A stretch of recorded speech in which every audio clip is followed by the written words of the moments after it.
Have you ever walked into a room full of people and suddenly felt invisible? Have you ever wanted to say something smart, confident, or charming, but your mind went blank at the exact moment you needed words the most? Think about this for a second. How many opportunities in life are lost not because of lack of talent, not because of lack of intelligence, but simply because we didn't know what to say or how to say it? A job interview that could have changed your future. A conversation that could have turned into a powerful connection. A moment where confidence could have opened doors, but silence closed them instead. Most people believe that great communicators are born, not made. They think confidence is a personality trait, something you either have or you don't. They assume charm is natural, social ease is luck, and being good with people is a gift reserved for a few. But what if that belief is completely wrong? What if talking to anyone, anytime, anywhere, is not a talent, but a skill? A skill that can be learned. A skill that can be practiced. A skill that can transform your relationships, your career, your income, and even how you see yourself. That is exactly what this book is about. This is not a book about becoming fake or manipulative.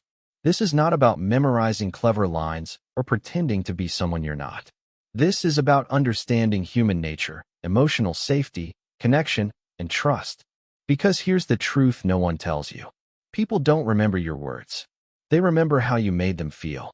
And once you understand that, everything changes. By the end of this audiobook summary, you will never look at conversations the same way again. You will understand why some people instantly feel comfortable around you, why others shut down, why confidence grows in some moments and disappears in others. And most importantly, you will learn how to talk to anyone, not by force, but by connection. Before we go deeper, let's take a moment to understand where this wisdom comes from. Ernestine Michaels spent years studying human interaction, communication patterns, and emotional behavior.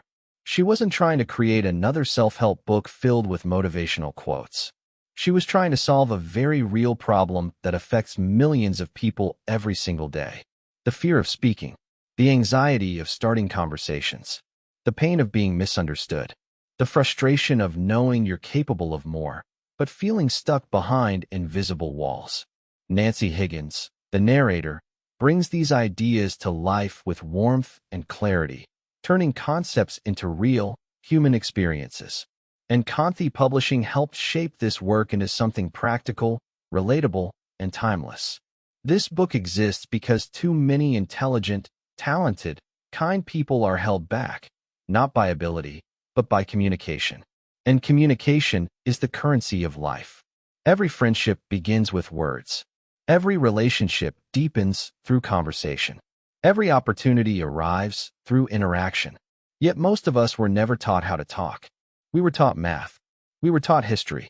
We were taught rules. But no one taught us how to walk into a room and feel at ease. No one taught us how to start conversations without fear. No one taught us how to listen so deeply that people feel understood. So we learned by guessing, by copying others, by trial and error, and often by painful silence. The book begins with a powerful realization. Talking is not about speaking. Talking is about connection. The moment you understand this, you stop trying to impress and start trying to understand. Most people approach conversations with the same hidden question running in their minds. What should I say so they'll like me? This question creates anxiety. It creates pressure. It makes you overthink every word. But the book gently flips this question into something far more powerful. How can I make this person feel comfortable? Notice the difference. One question is about you. The other is about them. And humans are wired to respond to those who make them feel safe, seen, and valued. This is why some people don't talk much, yet everyone loves them. And others talk endlessly, yet leave people drained. The difference is not intelligence. It's emotional awareness. When you speak with emotional awareness, people relax around you. Their guard comes down. Their true personality comes out. And suddenly, conversation feels effortless. One of the first deep truths this book reveals is that silence is not your enemy. Most people are terrified of silence. They rush to fill it with words, jokes, explanations, or nervous laughter. But silence, when used correctly, is powerful. Silence gives people space to think. It signals confidence. It shows you are comfortable in your own presence. Have you ever noticed how calm people rarely rush their words? They pause. They breathe. They allow moments to exist. And those moments create depth. When you stop fearing silence, conversations stop feeling like performances and start feeling like shared experiences. The book explains that people often talk too much not because they are confident, but because they are afraid. Afraid of being judged. Afraid of being forgotten. Afraid of not being enough. But true connection begins when you stop trying to prove yourself. Another powerful idea the book explores is the emotional mirror.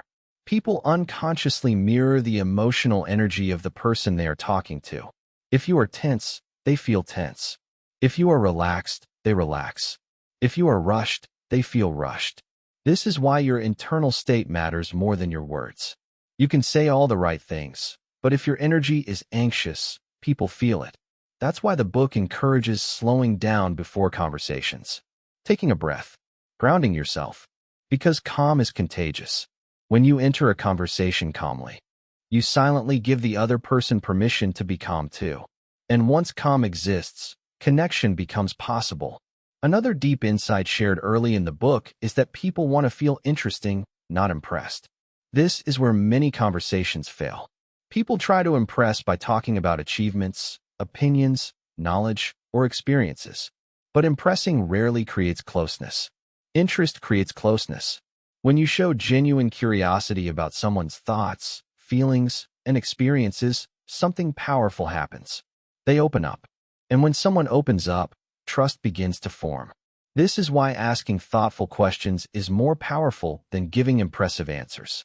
But the book warns against turning conversations into interviews. It's not about asking random questions. It's about listening deeply to what someone says and responding to it emotionally, not just logically. If someone talks about their job, they're rarely just talking about work. They're talking about identity, about pride, about stress, about purpose. When you listen beyond the words, people feel understood. And feeling understood is one of the deepest human needs. The book gently teaches that talking to anyone does not mean being loud or dominant. It means being present. Presence is when your mind is not planning the next sentence while the other person is still speaking. Presence is when you're not checking your phone, not scanning the room, not rehearsing. Presence says, without words, you matter right now. And people feel that instantly. This is why some conversations feel unforgettable, even if nothing extraordinary was said. Because presence was shared. As the narration continues, the book begins to break down the invisible barriers that stop people from talking. Fear of rejection, fear of embarrassment, fear of saying the wrong thing. But here's a truth the book emphasizes again and again. People are far more focused on themselves than on judging you.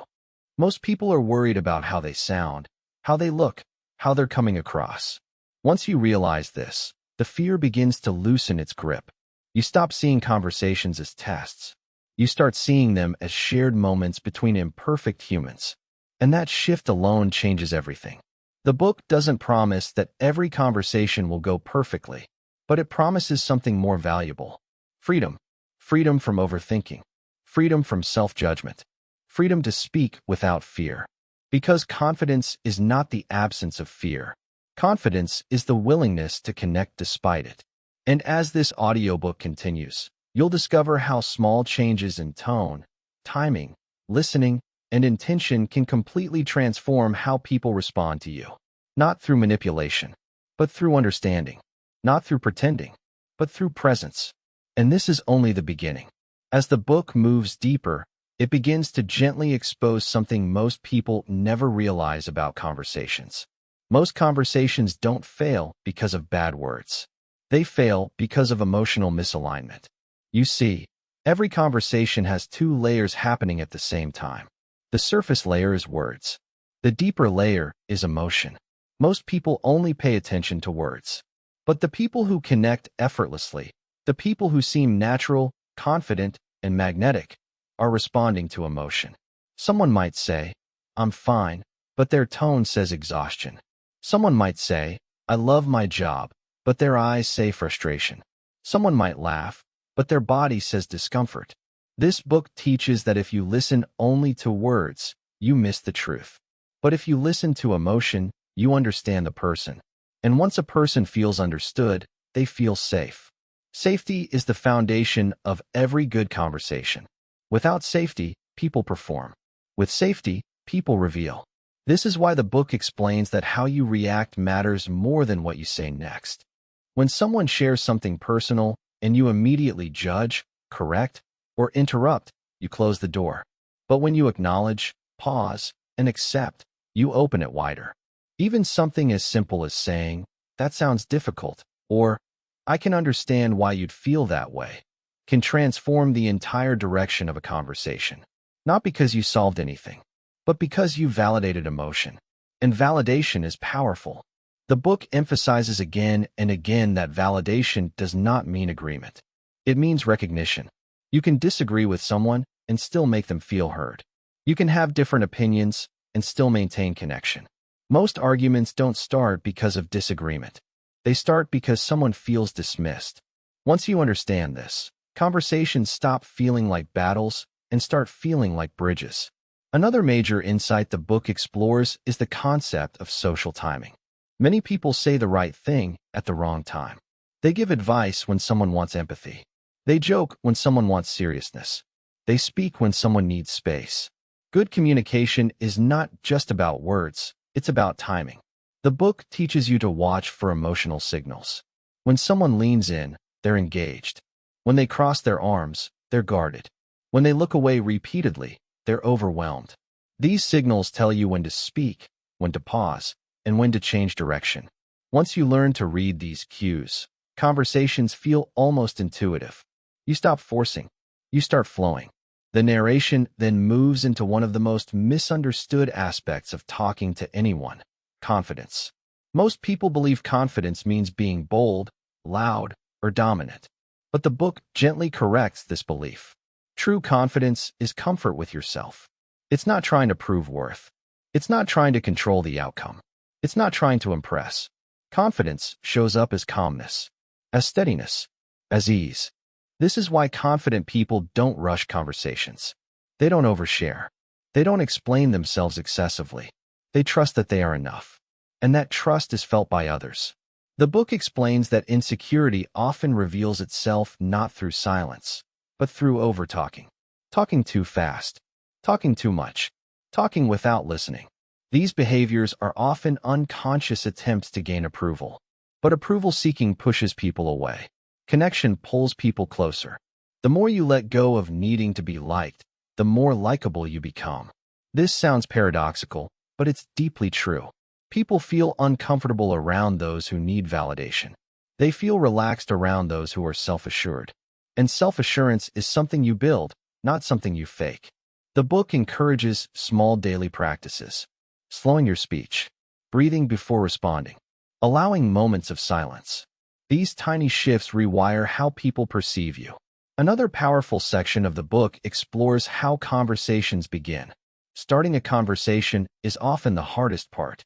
Not because we don't know what to say, but because we're afraid of rejection. The book reframes this fear beautifully. Every conversation is simply an invitation, not a demand. When you start a conversation, you are offering connection, not forcing it. If someone declines, it's not a rejection of your worth. It's simply a mismatch of timing, mood, or attention. Once you understand this, the fear loses its power. The book teaches that the best conversation starters are grounded in the present moment. Commenting on shared surroundings, noticing something genuine, asking something simple. Complex lines create pressure. Simple observations create ease. And ease invites response.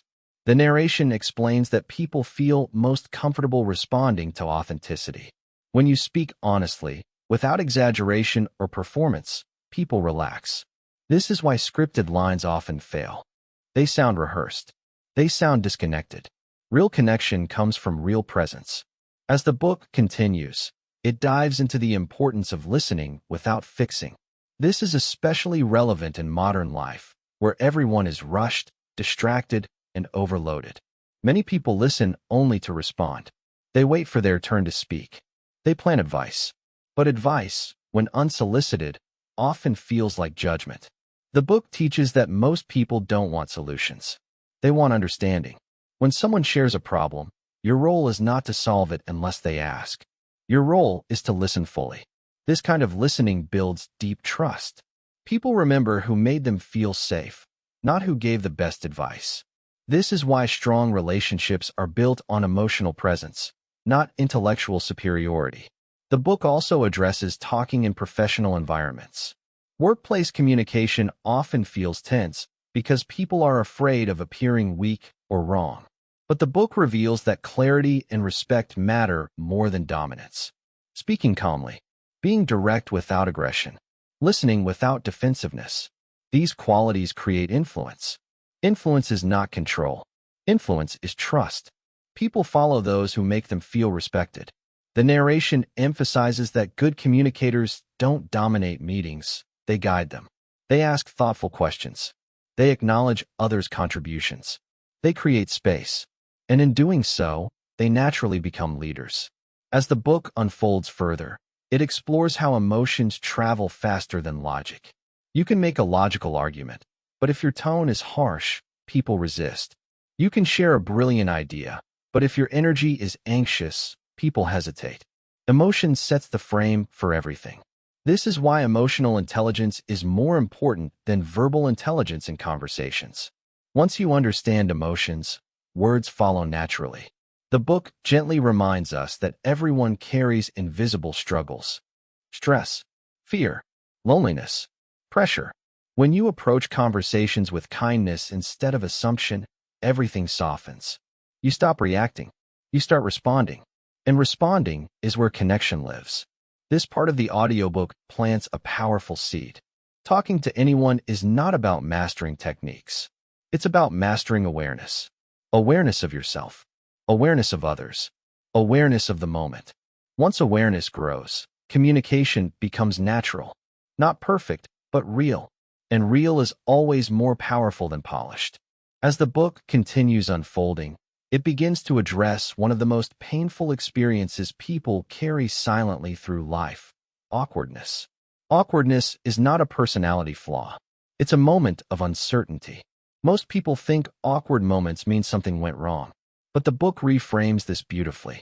Awkward moments are simply pauses where both people are unsure what comes next. And here's the truth that instantly releases pressure.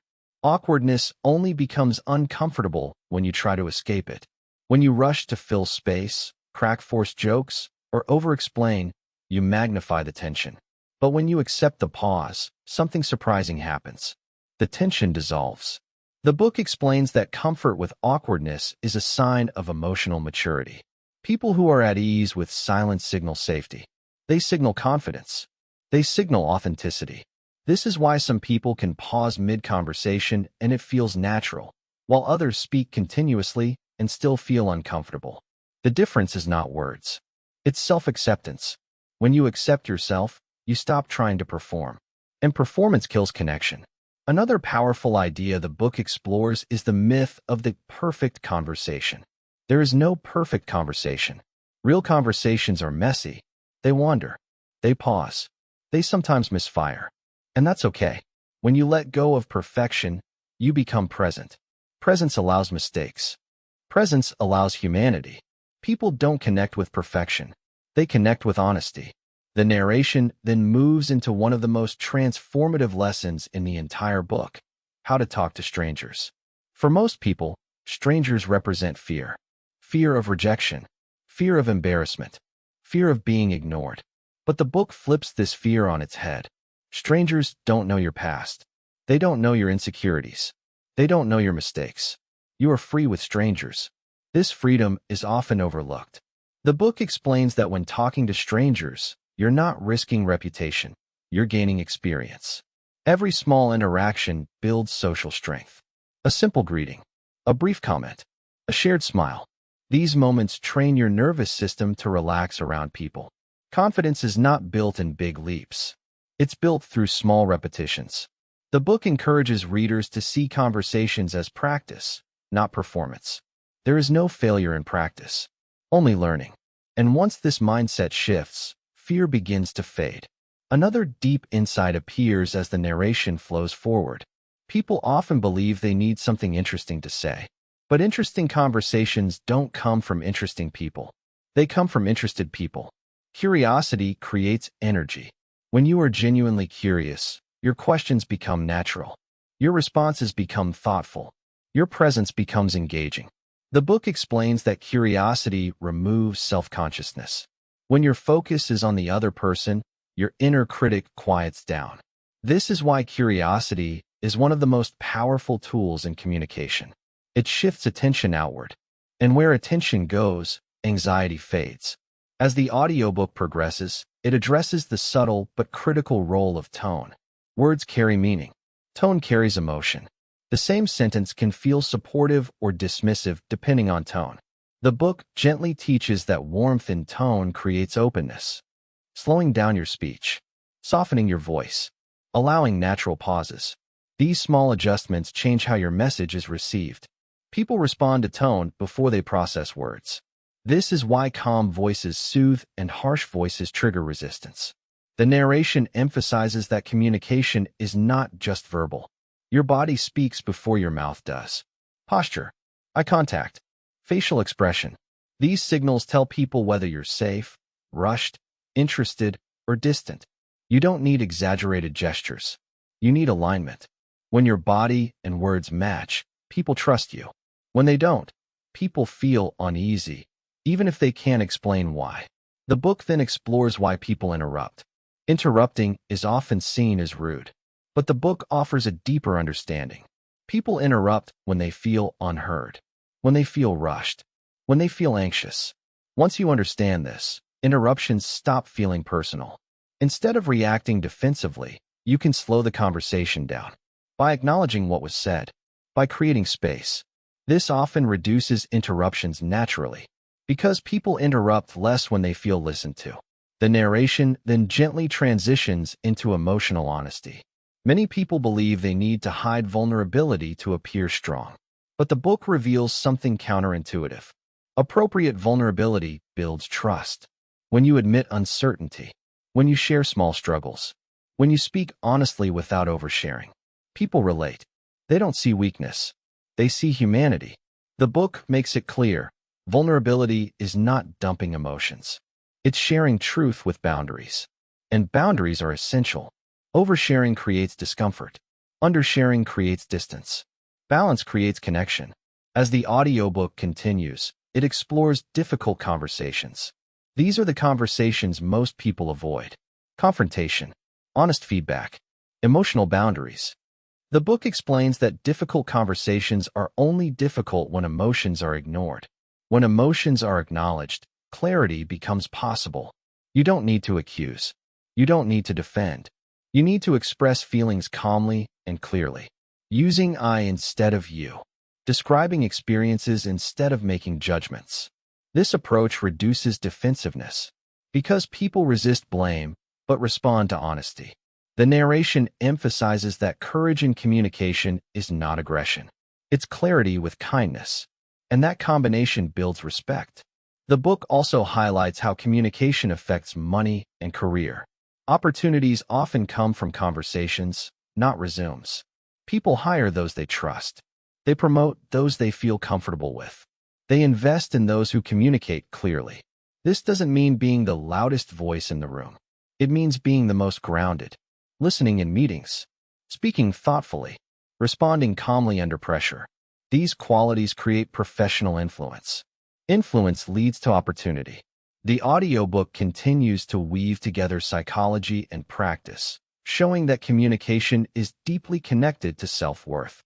When you believe you deserve to be heard, you speak differently. When you value your presence, others do too. Confidence in conversation grows alongside self-respect. And self-respect grows when you stop abandoning yourself to please others. The book encourages gentle honesty over forced politeness, because authenticity attracts the right connections. As this part of the narration reaches its emotional midpoint, one truth becomes increasingly clear. Talking to anyone is not about learning tricks. It's about becoming comfortable with who you are. Once you stop fighting yourself, conversations flow naturally. And when conversations flow, life opens. As the book moves forward, it begins to shine a gentle light on one of the deepest reasons people struggle with communication: emotional protection. Most people don't struggle with words. They struggle with fear. Fear of being misunderstood. Fear of being judged. Fear of being rejected. So they build walls. They speak carefully. They hide opinions. They avoid vulnerability. But the book explains something profoundly important. The walls we build to protect ourselves also block connection. You cannot fully connect while hiding. Connection requires openness, not complete exposure, but honest presence. The book teaches that communication becomes easier when you stop trying to control how others see you. Because control creates tension, and tension is felt immediately. When you release the need to manage impressions, your body relaxes. Your voice steadies. Your words become natural. People sense this shift. They don't know why they feel comfortable around you, but they do. This is why authenticity is magnetic. Another powerful concept the book explores is emotional pacing. Every person has an emotional speed. Some open up quickly. Some take time. When you move too fast emotionally, people feel overwhelmed. When you move too slow, people feel disconnected. Good communication respects pace.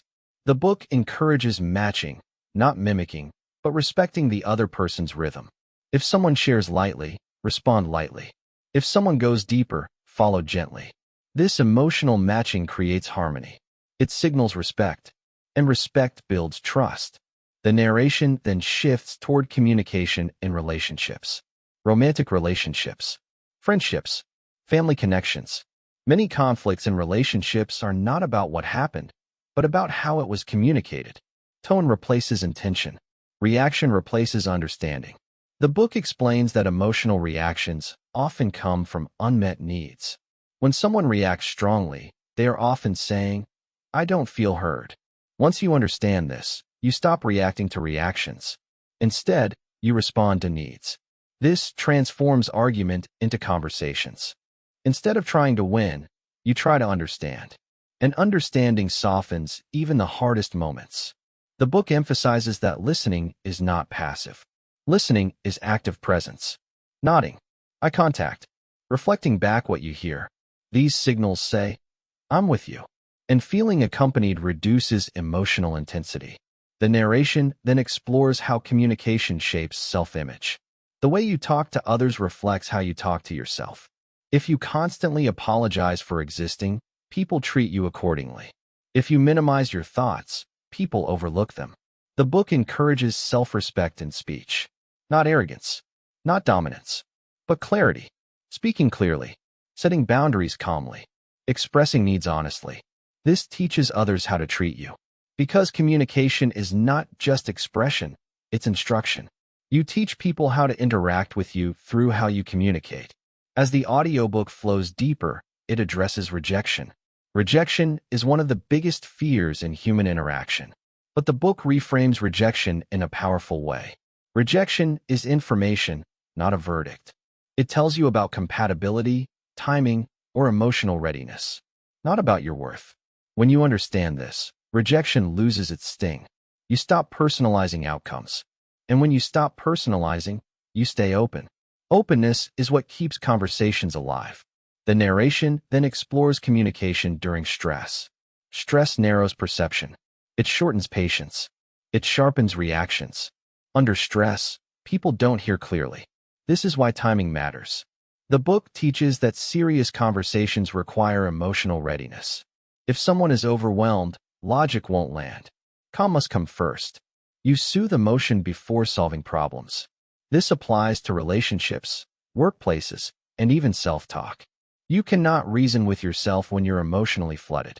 The book gently encourages emotional regulation as a foundation for communication. Breathing, pausing, grounding. These small actions change how conversations unfold. As the narration continues, it becomes clear that communication is not about control. It's about cooperation. You are not pushing messages. You are creating understanding. And understanding grows in safe environments. Safety is created through respect, patience, and presence. The book then transitions into one of its most empowering messages. You don't need permission to speak. Many people wait for the right moment, the right words, the right confidence. But confidence comes from action, not waiting. Speaking builds confidence. Silence strengthens fear. Every small conversation is a vote for self-belief. The book encourages courage, not perfection, because courage compounds. As the audiobook moves toward its later sections, it begins connecting communication to purpose and fulfillment. Human beings are social by nature. Isolation breeds insecurity. Connection builds strength. Talking to anyone is not just a skill, it's a doorway. A doorway to relationships, to opportunities, to understanding. The book reminds us that life is not lived alone. Every meaningful experience involves others, and communication is the bridge. As this part of the narration settles, one message becomes undeniable. You are not bad at talking. You were simply never taught. And skills can be learned. With awareness, with practice, with compassion for yourself. As the book enters its final, most practical stretch, everything begins to come together in a way that feels grounded, usable, and deeply human. At this point, the message becomes very clear. Talking to anyone is not about changing who you are. It's about returning to who you already are, without fear. The book now shifts from understanding conversations to living them daily. Communication, the author explains, is shaped not by big moments, but by small, repeated habits. The way you greet people, the way you respond when someone speaks, the way you handle discomfort. These moments quietly shape your identity. Most people underestimate how much everyday communication shapes their life. A short conversation can change a mood. A kind response can change a relationship. A calm answer can change an outcome. The book emphasizes that you don't need dramatic personality changes. You need consistency. Consistency in listening. Consistency in presence. Consistency in respect. Over time, these small acts build a reputation, not just with others, but with yourself. You begin to trust yourself socially. And self-trust is the foundation of confidence. The narration now dives into daily communication awareness. The author encourages noticing how often we speak automatically, responding out of habit, reacting without thinking, interrupting without realizing. Awareness slows this down. When you become aware, you gain choice. You can choose to pause. You can choose to listen. You can choose to respond thoughtfully. And thoughtful responses create meaningful conversations. The book explains that meaningful conversations don't require depth all the time. Sometimes, warmth is enough. A smile. A sincere "how are you?" A moment of attention. These moments build social ease. Ease builds confidence. Confidence builds connection. The narration then gently turns inward. How you talk to yourself matters just as much as how you talk to others. If your inner voice is harsh, your outer voice becomes guarded. If your inner voice is kind, your outer voice becomes calm. The book encourages practicing self-compassion, not criticizing yourself for awkward moments, not replaying conversations endlessly, not labeling yourself as bad at talking. Instead, learning. Every conversation teaches you something. Every interaction builds experience, and experience replaces fear. The book highlights that growth in communication is not linear. Some days feel smooth. Some days feel clumsy. But progress happens quietly. One day, you realize you're no longer afraid to speak. Another day, you notice conversations feel lighter. Another day, you catch yourself listening deeply without effort. These moments signal change. The narration then connects communication to personal power. Personal power is not dominance. It's presence. When you speak calmly, people listen. When you listen sincerely, people open up. This dynamic creates mutual respect. Respect is the root of influence. Influence shapes careers, relationships, and opportunities. The book makes it clear that communication affects money, growth, and success, not directly, but relationally. People do business with those they trust. They collaborate with those they feel comfortable with. They support those who communicate clearly. This is why communication is not a soft skill. It's a life skill. As the audiobook nears its conclusion, the tone becomes quietly inspiring. The author reminds us that no one feels confident all the time. Confidence is not a permanent state. It's a moment-by-moment choice to stay present instead of hiding. Every time you speak despite fear, confidence grows. Every time you listen with care, connection deepens. Every time you respond calmly, trust builds. These moments compound. And one day, you look back and realize something remarkable. You are no longer afraid of people. You are no longer afraid of conversations. You are no longer afraid of being seen. Because you learned that being seen is not dangerous. It's human. The book closes by reinforcing its core message gently, without force. Talking to anyone, anytime, anywhere does not mean forcing interaction. It means being open to connection. It means trusting yourself. It means respecting others. It means meeting people where they are. And when you do that, conversations stop being obstacles. They become bridges. Bridges to understanding. Bridges to opportunity. Bridges to belonging. The final words leave the listener with a sense of calm empowerment. You don't need to be louder. You don't need to be smarter. You don't need to be different. You just need to be present. And presence changes everything. So the next time you hesitate to speak, take a breath. Slow down. Listen. And remember, connection begins the moment fear ends. If this audiobook helped you see communication differently, take a moment to reflect. Which conversations have you been avoiding? Which connections have you been missing? Which moments are waiting for your voice? And if you found value here, support the journey. Like this video so it reaches more people who need it. Subscribe to the universe of book for more deep, transformative summaries. And share your thoughts in the comments. Your story may help someone else feel less alone. Because every conversation matters. And yours is just beginning. And even after the final message seems to settle, the truth is, the real work of communication does not end when a conversation ends. It begins afterward. Because every conversation leaves an emotional trace. You either walk away feeling lighter or heavier, more connected or more distant, more confident or more doubtful. The book quietly invites the listener to begin noticing these traces. After a conversation, ask yourself, not critically, but gently, how did this feel? Did I feel present? Did I feel rushed? Did I feel honest? This reflection is not about judgment. It's about awareness. And awareness is the gateway to growth. Over time, you begin to notice patterns. You notice which situations make you tense, which people make you shrink, which environments make you open. This awareness is powerful because once you see patterns, you gain choice. You stop blaming yourself. You stop labeling yourself as bad at talking. Instead, you begin to understand yourself. And self-understanding brings compassion. The book emphasizes that compassion is not weakness. Compassion is strength without force. When you communicate with compassion toward yourself and others, defensiveness fades. You no longer need to win conversations. You no longer need to dominate silence. You no longer need to protect yourself constantly. You begin to trust that you can handle whatever comes up. That trust changes how you speak. Your voice steadies. Your words slow. Your presence expands. The narration now gently turns toward long-term transformation. Communication is not something you master once. It evolves with you. As your confidence grows, your conversations deepen. As your self-respect increases, your boundaries strengthen. As your emotional awareness sharpens, your connections become richer. This is why the book feels timeless. Because it's not about tactics.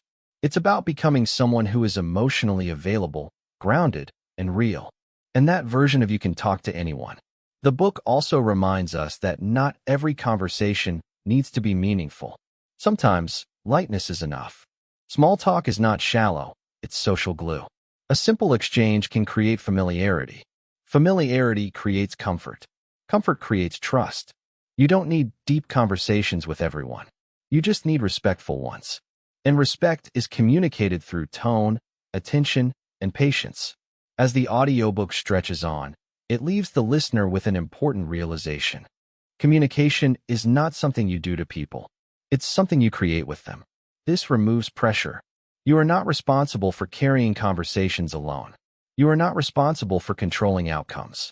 You are responsible only for showing up honestly. When you do that, conversations take care of themselves. The book subtly encourages embracing uncertainty. Not knowing what to say sometimes is okay. Pausing is okay. Admitting uncertainty is okay.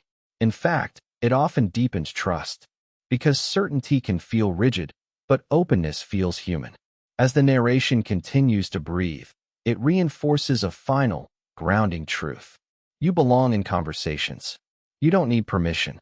You don't need approval. You don't need perfection. Your presence is enough. And the more you allow yourself to be present, the more natural communication becomes. Life does not reward silence. It rewards connection. Connection begins with courage. Courage begins with self-acceptance. And self-acceptance begins the moment you stop trying to be someone else. Talking to anyone, anytime, anywhere is not about becoming fearless. It's about becoming free. Free to speak. Free to listen. Free to connect. And when you are free, conversations stop being obstacles. They become opportunities. Opportunities to understand. Opportunities to grow. Opportunities to belong. So carry this with you. Into meetings. Into friendships. Into quiet moments and loud rooms. Speak gently. Listen deeply. Pause often. And remember, every conversation is a chance to practice being human. And that is a skill worth mastering. As the narration keeps flowing, the book gently reminds us of something most people overlook. Communication is not only about moments when words are spoken. It is also about the moments before and after words exist. Before a conversation begins, there is intention. After a conversation ends, there is meaning. Most people walk into conversations unconsciously. They carry stress from earlier moments. They bring expectations. They bring fear. And all of that arrives before the first word is spoken. The book encourages a quiet pause before interaction.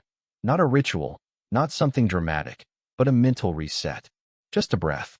That breath creates space between reaction and response. And in that space, choice lives. Choice changes everything. Instead of reacting automatically, you begin to respond intentionally. Instead of speaking to protect yourself, you speak to connect. This is where communication transforms from habit into awareness. The narration now moves into the idea that every conversation teaches you who you are becoming. If you avoid speaking, you reinforce fear. If you speak with honesty, you reinforce courage. If you listen with patience, you reinforce empathy. Your communication habits slowly shape your character, and character shapes destiny. The book makes it clear that social confidence is not separate from self-worth. When you value yourself, you don't rush to prove anything. You don't compete for attention. You don't shrink to be accepted. You speak when you have something to say, and you are comfortable with silence when you don't. This comfort is deeply attractive. People trust those who are not desperate to be heard. As the audiobook continues, the author subtly addresses comparison. One of the biggest reasons people feel insecure in conversations is comparison. Comparing your words to someone else's confidence. Comparing your pauses to someone else's fluency. Comparing your personality to someone else's charisma. The book gently dismantles this habit. There is no universal communication style. Some people are quiet and thoughtful. Some are expressive and energetic. Some speak little but with depth. Some speak often but lightly. All styles are valid when they are authentic. The problem is not your style. The problem is trying to abandon it. When you stop trying to sound like someone else, your voice finds its natural rhythm. And that rhythm feels honest. Honesty is always felt. The narration now deepens into emotional resilience. Not every conversation will go well. Not every interaction will feel smooth. Some moments will feel uncomfortable. And that's okay. The book explains that resilience in communication means staying open even after discomfort. It means not letting one awkward moment define your identity. Most people replay conversations endlessly, magnifying mistakes that no one else noticed. But this habit keeps fear alive. The book encourages releasing conversations once they end. You spoke. You listened. You learned. That is enough. Letting go builds emotional strength. And emotional strength builds conversational ease. As the audiobook stretches forward, it touches on communication in moments of vulnerability. When emotions are high, sadness, anger, fear, words become charged. The book teaches that in these moments, fewer words are better. Simple acknowledgments, gentle presence, calm tone. You don't need perfect sentences. You need sincerity. Sincerity cuts through tension. This applies not only to others, but to yourself. When you make mistakes, speak to yourself with the same kindness you would offer a friend. This internal communication shapes external confidence. The narration now circles back to a central truth, reinforcing it gently. Communication is not about being impressive. It's about being real. Real people don't speak perfectly. They pause. They hesitate. They adjust. And that's what makes them relatable. The book explains that relatability builds trust faster than polish ever could. People connect to humanity, not performance. As the audiobook continues to breathe, it subtly invites the listener into responsibility, not blame, but ownership. You cannot control how others respond. You can control how you show up. You can choose patience. You can choose honesty. You can choose presence. And those choices shape outcomes more than clever words ever will. The author reminds us that communication is a lifelong practice. There is no finish line. There is only awareness, adjustment, and growth. Each conversation becomes an opportunity to practice being grounded. Each interaction becomes a chance to reinforce self-respect. And over time, something profound happens. You stop fearing conversations. You stop preparing scripts. You stop overthinking. You trust yourself to handle the moment. That trust is freedom. Freedom to speak when moved. Freedom to listen when needed. Freedom to be silent without shame. The book leaves the listener with a quiet sense of empowerment. You are not broken. You are not socially flawed. You are learning. And learning never ends. So keep showing up. Keep listening. Keep speaking honestly. Because every conversation, no matter how small, shapes the life you are living. As the narration continues to unfold, the book begins to touch something very subtle, yet deeply important: identity. Not the identity you show the world, but the identity you quietly carry inside. Many people believe, without ever questioning it, that they are not good with people. They repeat this story to themselves for years. And over time, that story hardens into identity. The book gently challenges this idea. You are not bad at talking. You are practiced at avoiding. Avoiding risk. Avoiding discomfort. Avoiding vulnerability. And avoidance feels safe until it becomes limiting. The moment you begin to speak differently, even slightly, your identity begins to shift. You stop seeing yourself as someone who can't talk. You start seeing yourself as someone who is learning. That shift is powerful because identities guide behavior. When you identify as a learner, mistakes stop being failures. They become feedback. The book emphasizes that feedback is the fastest path to growth. Not feedback from others, but feedback from experience.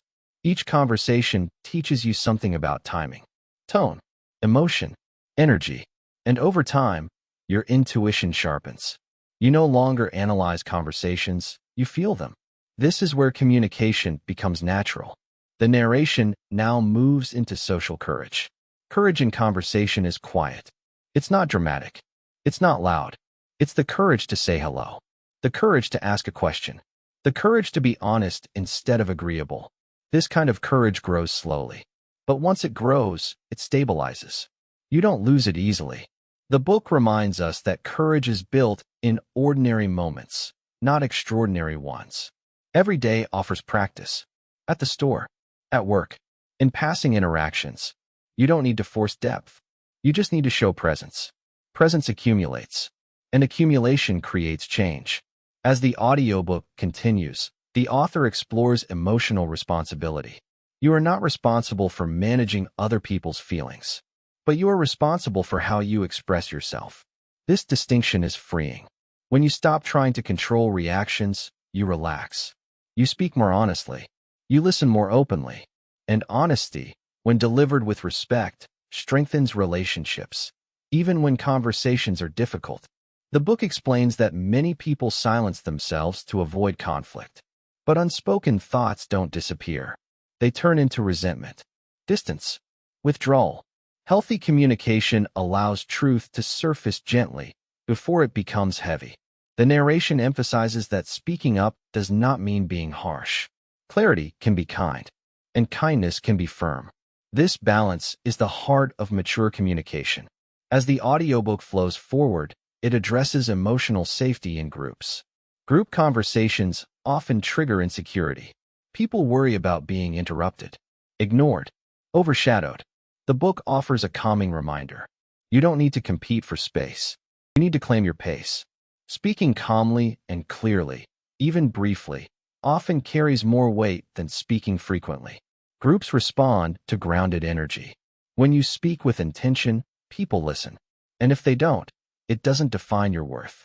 Not every space is meant for every voice. The book encourages choosing environments that respect you. Communication is not just about adapting, it's also about alignment. As the narration continues, it returns to listening. Listening is described not as silence, but as engagement. A slight nod, a reflective response, a thoughtful pause. These cues invite depth.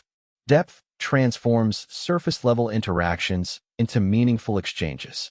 And meaningful exchanges nourish the soul. This is why loneliness can exist even among people. It's not the absence of interaction, it's the absence of connection. And connection requires listening. The audiobook now moves into a gentle reflection on time. As life moves faster, conversations become shorter. Texts replace voices. Scrolling replaces eye contact. The book does not criticize this reality, but it offers a choice. You can slow down within it. You can be present even in brief moments. A few seconds of full attention matter more than minutes of distraction. Presence is felt instantly, and presence is remembered. As the narration continues to stretch, it reinforces one last deeply grounding idea. You are not here to perform conversations. You are here to participate in them. Participation allows mistakes. Participation allows pauses. Participation allows growth. And when you allow yourself to participate fully, fear loosens its grip. You stop asking, "What if I say the wrong thing?" and start asking, "What if I connect?" That question changes everything. As the narration moves forward, the book begins to explore something that quietly controls most conversations without us realizing it: expectation. Every time we speak to someone, we carry expectations into moment. We expect to be understood. We expect agreement. We expect appreciation.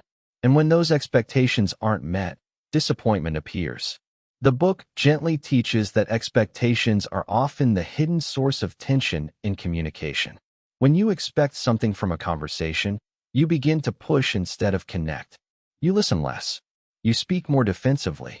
But when you enter conversations with openness instead of expectation, something changes.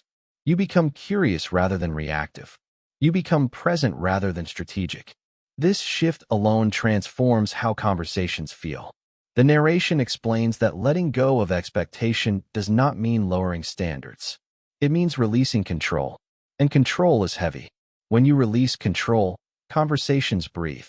Another layer of communication the book reveals is emotional honesty versus emotional intensity. Many people believe being honest means being emotionally intense. But intensity can overwhelm. Honesty does not need volume. Calm honesty is far more powerful than emotional force. When you speak calmly about what matters to you, people listen more closely. The book reminds us that emotion is contagious. If you bring agitation, others feel tense. If you bring calm, others soften. This is why calm communicators often become leaders, not because they demand attention, but because they create safety. As the audiobook continues, the author speaks about self-permission. Many people wait for permission to speak. Permission from authority. Permission from social signals. Permission from confidence that never seems to arrive. But permission does not come from outside. It comes from decision.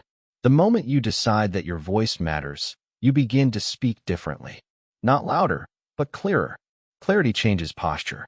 Posture changes tone. Tone changes response. And response reinforces confidence. This is how growth loops back on itself. The narration now drifts into how communication shapes emotional memory. People may forget details of conversations, but they remember emotional impressions. They remember how safe they felt, how respected they felt, how seen they felt. This is why kindness is never wasted. Even brief kindness leaves a mark. The book encourages choosing kindness not as politeness, but as strength. Kindness keeps conversations open. Open conversations build trust. Trust builds connection. As the audiobook continues to unfold, it gently dismantles the fear of saying the wrong thing. There is no perfect sentence. There is only intention. When intention is respectful, mistakes can be repaired. The book reminds us that repair is part of communication. If you misspeak, you can clarify. If you offend unintentionally, you can apologize. These moments do not weaken connection. They often strengthen it. Because repair shows care. And care is rare. The narration now explores communication fatigue, something very common in modern life. People are tired, overstimulated, overconnected, emotionally drained. When someone seems distant or unresponsive, it is often exhaustion, not rejection. Understanding this prevents unnecessary self-doubt. Not every silence is about you. Not every short response is a judgment. This awareness brings peace into interactions. As the audiobook continues, the author gently introduces the idea of social generosity. Social generosity is giving attention without demanding return, listening without waiting for payoff, speaking without expecting validation. Generosity changes energy. When you give without grasping, conversations feel lighter, and lightness invites warmth. The book emphasizes that generosity does not mean neglecting yourself. It means choosing openness over defense. Defense closes doors. Openness opens them. The narration continues to deepen, touching on identity evolution. The way you communicate today is not fixed. It reflects who you have been, not who you are becoming. Each conversation is an opportunity to evolve slightly, to speak a little more honestly, to listen a little more fully, to pause a little more confidently. Small shifts compound, and one day, you notice that conversations no longer scare you. They energize you, because energy flows where resistance ends. The book reminds us that talking to anyone does not mean talking to everyone. Discernment matters. Not every conversation deserves your emotional investment. Healthy communication includes boundaries. You can be kind without being available. You can be respectful without being involved. Boundaries protect presence, and protected presence feels grounded. As the audiobook continues its long, steady rhythm, it reinforces a final, deeply grounding idea. Communication is not about perfection. It is about alignment. When your thoughts, feelings, and words align, conversations feel honest. Honesty builds trust. Trust builds freedom. And freedom allows you to be fully yourself, anytime, anywhere, with anyone. As the narration continues, the book begins to touch on something quietly transformative, the courage to be ordinary. Most people believe they need to be exceptional in conversation. Witty, clever, impressive. But the book gently dissolves this belief. You don't connect through brilliance. You connect through presence. Ordinary moments, when lived fully, become meaningful. A simple greeting said with warmth. A shared laugh over something small. A moment of listening without distraction. These moments do more for connection than the most perfectly crafted words. The book explains that when you stop trying to stand out, you finally begin to belong. Belonging is not earned by performance. It is felt through acceptance. And acceptance begins with accepting yourself. The narration now flows into the idea of emotional permission. Many people censor themselves emotionally. They feel something, but they don't express it. They think something, but they don't say it. Over time, this creates inner pressure. The book encourages releasing this pressure gently, not by oversharing, not by unloading emotions, but by allowing simple honesty. Saying, I'm not sure. Saying, that matters to me. Saying, I need a moment. These phrases create space. They humanize you. And when you humanize yourself, others feel free to do the same. As the audiobook continues, it explores the idea that every conversation is co-created. You are not responsible for carrying it alone. When conversations feel heavy, it's often because one person is trying too hard, trying to entertain, trying to impress, trying to manage outcomes. Letting go of that responsibility lightens everything. You bring your presence. They bring theirs. And together, something unfolds. The book emphasizes that conversations don't need direction, they need openness. Openness invites discovery. The narration then moves into communication during uncertainty and change. During times of stress, people often withdraw. They speak less. They listen less. They become guarded. The book gently encourages patience in these moments. When people are uncertain, they need steadiness, not solutions. A calm tone, a grounded presence, a listening ear. These communicate safety. Safety allows expression. Expression allows relief. As the audiobook stretches onward, it addresses the fear of being boring. Many people fear they have nothing interesting to say, but the book reveals something deeply reassuring. Interest is not created by content. It's created by attention. When you pay attention to someone, what they say becomes interesting. Curiosity transforms ordinary topics into meaningful exchanges. Because behind every topic is a person, and people are endlessly interesting when truly seen. The narration now deepens into self-trust. The more you communicate, the more you realize something important. You don't need to rehearse life. You don't need scripts. You can trust. Trust grows through action. Each time you speak despite uncertainty, you reinforce trust. And trust creates calm. Calm creates clarity. Clarity creates connection. As the audiobook continues flowing, it returns to silence once more. Silence is not absence. Silence is space. Space allows meaning to emerge. When you stop rushing to fill silence, conversations deepen. People reflect. They feel. They choose words carefully. Silence honors thought. And honoring thought builds respect.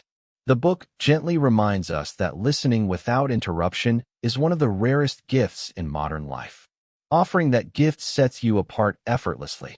As the narration continues, it begins weaving all lessons together, not explicitly, but naturally. Presence, awareness, kindness, clarity. These are not techniques. They are ways of being. And when they become habits, communication stops feeling like effort. It becomes expression. The book reinforces that no one is confident all the time. Confidence is not a personality trait. It is a relationship with uncertainty. When you accept uncertainty, confidence grows. Because confidence is not knowing what will happen. It is trusting yourself to handle whatever does. The audiobook continues to unfold gently, reminding the listener that communication is not about changing others. It's about meeting them where they are, meeting yourself where you are. That meeting point is where connection lives. As the book continues, it begins to gently explore something that many people never realize about themselves. The stories we tell about conversations before they even happen. We anticipate failure. We imagine embarrassment. We predict rejection. And often, these imagined outcomes create tension long before the conversation even begins. The book reminds us that most of what we fear never actually happens. Fear is usually based on assumptions, not reality. When you approach a conversation without pre-scripted expectations, you create space for curiosity and connection. Curiosity softens tension. Curiosity encourages listening. Curiosity invites real engagement. The narration now explores the power of small gestures. Communication is often thought of as only words, but subtle actions can matter more than speech. A smile, a nod, a warm tone, a pause that signals attention. These gestures carry far more meaning than elaborate sentences. In fact, the book suggests that small, consistent gestures of engagement can outweigh occasional brilliant words. This is why habits of presence are more transformative than memorized conversation tricks. The audiobook continues, gently showing that connection is reciprocal. You cannot create understanding alone. The other person also participates, consciously or unconsciously. The author explains that healthy communication relies on mutual attention. When you focus only on being understood, you miss the other person's experience. When you focus only on listening, you invite openness. Balance between speaking and listening is not rigid. It flows naturally when you are present. The narration now delves into how communication shapes your confidence in life outside conversation. When you speak calmly and attentively, you not only improve interactions, you reinforce self-trust. Self-trust is subtle but powerful. You begin to believe that you can handle difficult moments. You begin to believe that you can respond thoughtfully. You begin to believe that your presence matters. And when self-trust grows, social fear fades. The book emphasizes that repetition builds mastery, not through memorizing lines, not through rehearsing phrases, but through practice. Greeting someone you don't know, listening without preparing a response, pausing instead of rushing. Each small act compounds. Each interaction strengthens emotional awareness. Each moment reinforces the sense that you are capable of connection. The audiobook continues, focusing on handling disagreement gracefully. Disagreement is natural in human interaction.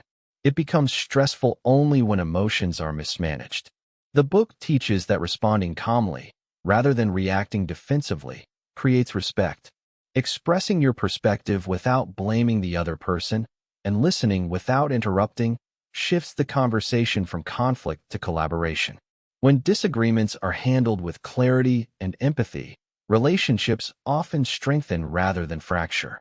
The narration now explores connection under pressure, something extremely relevant in careers, negotiations, and high-stakes conversations. Pressure compresses attention. It narrows perception. It heightens defensiveness. The book teaches that in such moments, slowing down is your most powerful tool. Slow breathing, measured words, pauses to assess emotion. These small acts reduce tension. They create space for understanding, and they often lead to solutions that fast reactions never achieve. The audiobook now gently expands into long-term relationship building. Friendships, partnerships, mentorships, they all thrive on consistent, thoughtful communication. It is not grand gestures, but daily attentiveness that deepens connection. Remembering details, checking in sincerely, responding with curiosity rather than obligation. Over months and years, these small actions accumulate into trust, respect, and intimacy. The narration emphasizes that emotional intelligence is the backbone of communication. Understanding your own emotional state and noticing the other person's emotional state is more impactful than any clever line. When you recognize signals like tone, body language, and pauses, you can adapt your responses to create safety. Safety is the foundation for honesty. Honesty is the foundation for connection. And connection is the foundation for meaningful influence. As the audiobook flows further, the author circles back to self-compassion in conversation. You will stumble. You will say something awkward. You will misread someone's signals. And that is human. The book encourages treating these moments as learning, not failure. Mistakes are mirrors. They reveal what you need to notice next time. Reflection without self-judgment accelerates growth. The narration now turns to real-world practice, making the lessons concrete. When meeting someone new, focus on small, observable things. Notice something in the environment. Comment on it. Ask a gentle question. You do not need a perfect line. You need authenticity. When speaking with friends or colleagues, slow down. Pause to listen. Notice subtle reactions. Respond to emotion rather than words alone. In heated situations, breathe. Acknowledge feelings. Clarify intentions. Communicate with calm energy. Over time, these simple practices create a reputation for clarity, trust, and ease. And now, as we reach the final moments of this journey through how to talk to anyone, anytime, anywhere, it's time to pause and reflect. All the lessons we've explored, the presence, the curiosity, the courage, the patience, the honesty, the listening, the awareness, are not abstract ideas. They are tools to change your life. You have the power to transform every conversation, every interaction, every connection you make. Not by memorizing scripts or clever phrases, but by being fully present, fully human, and fully yourself. Think about it. How many moments in your life have been shaped by words spoken or unsaid? How many opportunities have come or gone based on your ability to communicate? How many relationships could grow deeper if you simply listened more, spoke more authentically, and trusted yourself more? This book is not just about talking, it's about living. It's about connecting with people in a meaningful way every single day. And it all begins with one step: deciding that you are worthy of being heard and that the world deserves your presence. So here's what I want you to do after this video. Start small. Start with one conversation today, maybe with a colleague, a friend, a family member, or even a stranger. Practice presence. Practice curiosity. Practice kindness.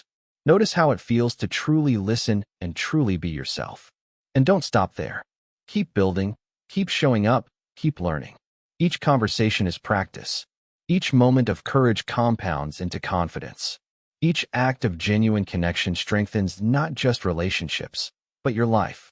If you found value in this video, if you feel inspired to take the lessons of this book into your own life, then like this video. Let the world know this message matters. Subscribe to the universe of book so that every week you can continue exploring life-changing insights from the world's best books.